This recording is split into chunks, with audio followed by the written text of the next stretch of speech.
আসসালামু আলাইকুম বন্ধুরা, তোমরা সবাই কেমন আছো? আশা করি ভালো আছো। আজকে তো আমি তোমাদের মাঝে নতুন একটি ভিডিও নিয়ে হাজির হয়েছি। আমি আজকে বানিয়েছি নারকেলের পুডিং। সবাই তো ডাবের পুডিং বানায়, তো আমি একটু নতুন কিছু ট্রাই করলাম, দেখলাম নারকেল দিয়ে আসলে পুডিং হয় কিনা।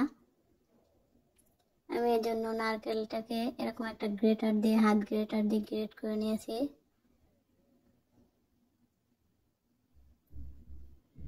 নারকেলে তো আসলে বেশি পানি থাকে না, ডাবের মধ্যে দেখা যায় অনেক পানি থাকে। আমার নারকেল থেকে 1 কাপ পানি বের হয়েছে।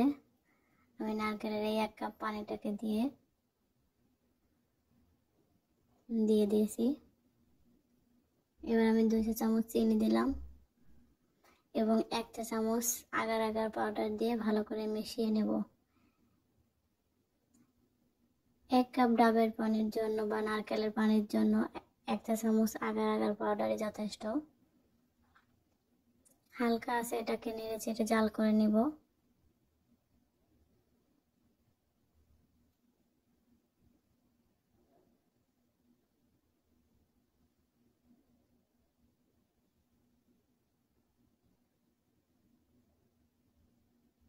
আমি 2 মিনিটের মতো জাল করে নিব। আপনারা আপনার পছন্দ মতো জাল করে নিতে পারেন, তবে 2 মিনিট জাল করলেই হয়ে যাবে, এর বেশি জাল করার প্রয়োজন নেই।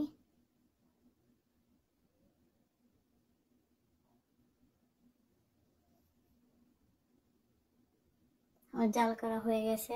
এবার আমি গরম অবস্থায় একটা মোল্ডে ঢেলে নিব।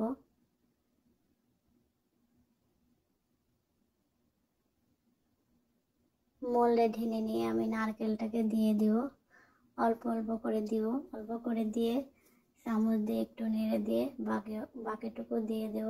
যেহেতু আমার নারকেলের পানিটা কম, এর জন্য নারকেলও একটু কম দিয়েছি, পুরোটা লাগেনি।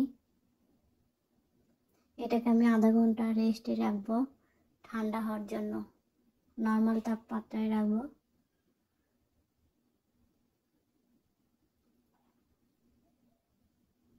আধা ঘন্টা পর আমার এই নারকেলের পুডিংটা হালকা ঠান্ডা হয়েছে এবং হালকা হালকা জমাট বাঁধছে। এই অবস্থায় আমি ফ্রিজে রেখেছিলাম 1 ঘন্টার মতো। ফ্রিজ থেকে আমি নামিয়ে নিয়েছি, দেখুন কতটা সুন্দর হয়েছে। এবার আমি এটাকে মোল্ড আউট করে নিব। একটা নাইফ নিয়ে চারদিকে একটু ঘুরিয়ে মোল্ড আউট করে নিব।